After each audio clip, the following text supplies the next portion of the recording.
Hello, Susan? What about you? Can't wait until next time we meet.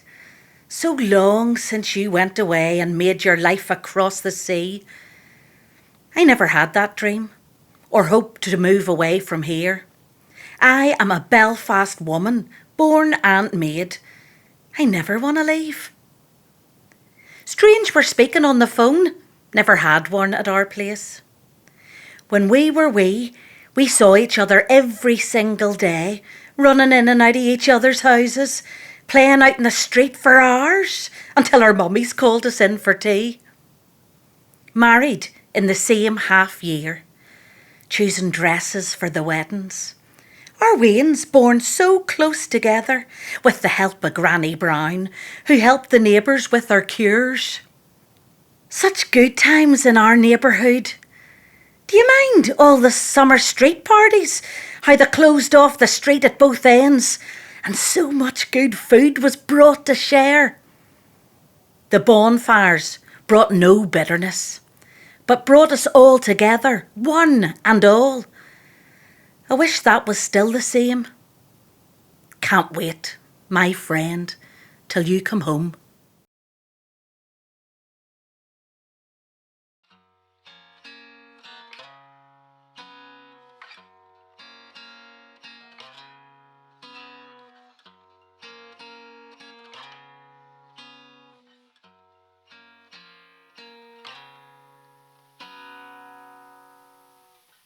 If I had to speak out loud, to tell the honest truth about my life and dreams, it would be in a clear, strong voice. A man's out loud voice. Confident. The voice that should belong to me. The voice of Mark, not Mary. I wish that I was free to say that I belong among the men. But here, I felt that I belonged. I found the woman who I loved so much. The energy, the confidence, the life I really loved. I never felt part of the usual female world. That group of women crowded in the kitchen, talking about family, shopping, working, laughing and joking about their lives. I passed myself but never laughed inside. I was always on the outside of that world.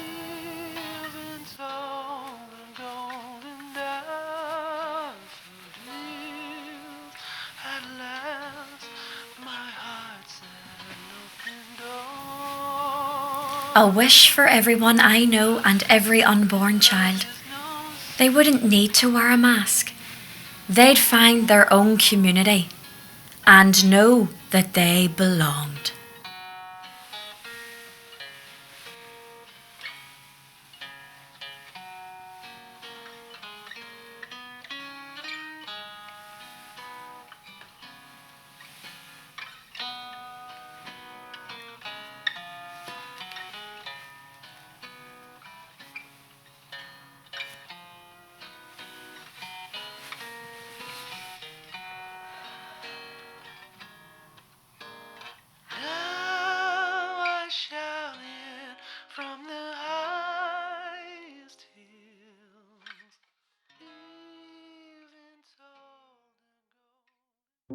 Dear Diary, for many years you've been a place for all my longings and belongings, my happiness and dreams. I leave you to my son when I have gone, to share my joys and memories, to pass them on. I always was so proud of Michael James, from childhood days in every stage of life, playing football at the Boyland Club, dreaming that a Man United scout would spot him. He studied hard at school. He helped the neighbours with their messages. He went down to the line at Christmas when the coal carriages were coming up and gathered coal to keep the house so toasty warm. When the troubles came to Bryson Street, we had to move out quickly in the night. He carried boxes almost as big as him, kept calm and cheerful, made friends easily when we moved. He always found a way he could belong. When Michael reads this diary, he will see I knew some secrets that he never told. I know he rode the back step of the trolley buses so he didn't have to give the money for the fare. I know he and his pals would wait until the girls were out of choir practice and scare the living daylights from them. Dear diary, you knew my secret. You knew what work I'd love to do. All those years I had to stay at home to care for sick mother, father, brothers. I wished that I could be a nurse, working in the Royal with my colleagues, hair beneath my cap, a dream that never was to be. A good life, but a dream unlived. Dear diary, I always wanted Michael to feel free, to make his plans and follow dreams and wishes. I'm glad he found the life he loved.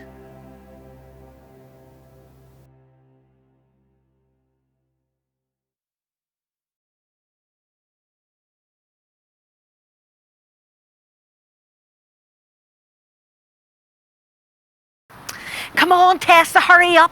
You've got the matches, and they better not be soggy the day. Oh, give me a second, my feet are soaking. Will you come on, hurry up? We haven't got all day. That foreman's going to be on our back. Kept them in my pocket to keep them dry. And make sure you leave me a decent smoke today. I will. Oh, my feet are falling apart working in that wet room. 10 hours a day standing in old stagnant water and your bare feet. It'll harden you. You'll get used to it. Before long, you're going to have the hardest feet in the whole of the Strand spinning mill. It's all right for you to say you've an easy life of it. Don't see the foreman sticking you in the wet room. Aye, he knows better than that. Knows what side his bread's buttered on. You don't be messing with Daisy McBride. Oh, yeah. Is that your wee Johnny there collecting the coal? Johnny McBride, what are you doing down here at this time of day on a Friday? My ma sent me down to collect the coal. Sure, it's bath night tonight, Aunt Daisy. I told your man not to be bothering with the coal. Sure, I've been collecting this leftover scrap nylon all week. There's powerful heat off that. Do you know, it warms the hot tin bath up far quicker than coal does. Should you not be at school? Sure, you learn nothing on a Friday. You'll learn nothing hanging about here with your 2 arms of one length. Away and get the nylon scraps. I've been collecting them all week for the fire. Go on. I love Friday nights. There's nothing like getting a wash and a hot bath at the end of a long week. Aunt Daisy, could I get my bath first tonight? Last week I had to wait to the end, and by the time the girls and the grown-ups were finished, the water was freezing. And it was blacker than me. I think I ended up dirtier getting out than I was getting in. Don't you worry. Sure, you're only a young lad. Quick dip in and out, does you? Just make sure you wash your ears. You being the youngest. Enough of that. You'll be old enough soon. Stop wishing your life away. Oh, here you are, Johnny. Thanks, Tessa. Tell your ma they're the scraps for the fire. And remind her that Doris from across the street's calling in for a bath tonight as well. Me and her's going out. We're going dancing. Water will definitely be stinking by the time I get in. Oh, I cannot wait to go out. I haven't been out in ages. We're going to the Floral Hall. Who are you going there with? Who do you think? William. You're a dark horse, Daisy McBride. And here, tell your ma that I was talking to Mr. Bradley, you know, from 2 doors down, and he's coming round for his dinner the night. God help Mr. Bradley all on his own. Poor Sheila's still in the hospital. They lost that wee one just when it was born. He's taking it very hard, Mr. Bradley. Hopefully Sheila'll get home for the weekend. Oh no, right, is that us? We'll make it back in here before the foreman flips his lid. I'll see you later. Straight home now. You ready? No, give us a second, will you? I think William's on his break in a minute. And he told me to meet him here. I just want to see if he's still all right for the night. There he is now. Are you on your break? Aye, we're just finishing our break. The foreman's going to be out in a minute. Just thought I'd see you. Yeah, just want to see how you're fixed for tonight. Don't worry if you can't go. We can always go some other time. Don't you be worrying, William. She spoke of nothing else all week. Tessa. We better go. I think I can hear the foreman calling us. Aye, there he is. Sure, let him wait. Here, calm your way, Frantz will be in a minute. What time will I pick you up at? 7:30? No, you better make it 8:30, because it's wash day, and by the time I get all the wee ones, their baths and stuff. 8:30 it is. And don't be worrying. I've got a pocket of Park Drive for the dance.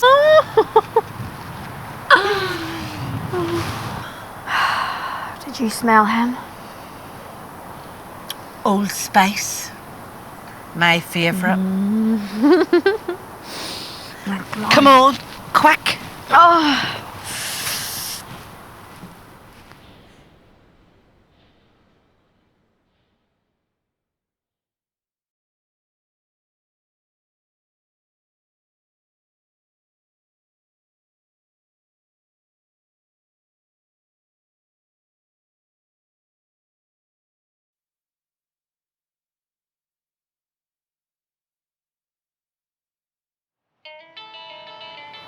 What are you doing here? I was just going on the boxing club. You're doing nothing of the sort. I already told you last week you're too young to be a boxer. Now go on, take yourself off. Come back here next year. Go on, skedaddle.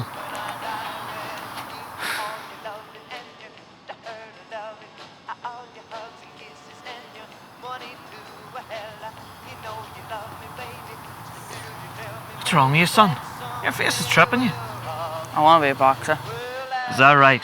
And why is that? I'm going to go to the Olympics, take on the whole world and win a gold medal. Take on the whole world, you say? Yep, I'll be world champion, represent Ireland, be named by the Queen and everything. That's some dream for a wee boy from Belfast. My dad says you just have to believe in yourself and you can be anything you want. You're not going to be a boxer standing out here. Your mum will let me in. Hey, The other coach says I'm too young. don't worry about Charlie. I'll have a word with him. Come on, follow me. Do you have any boxing gloves? No, I'll have to ask my dad. Oh, here. Sickies on.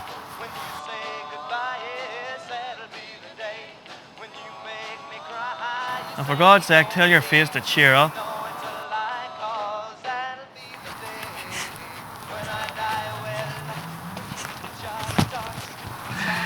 All right, come on.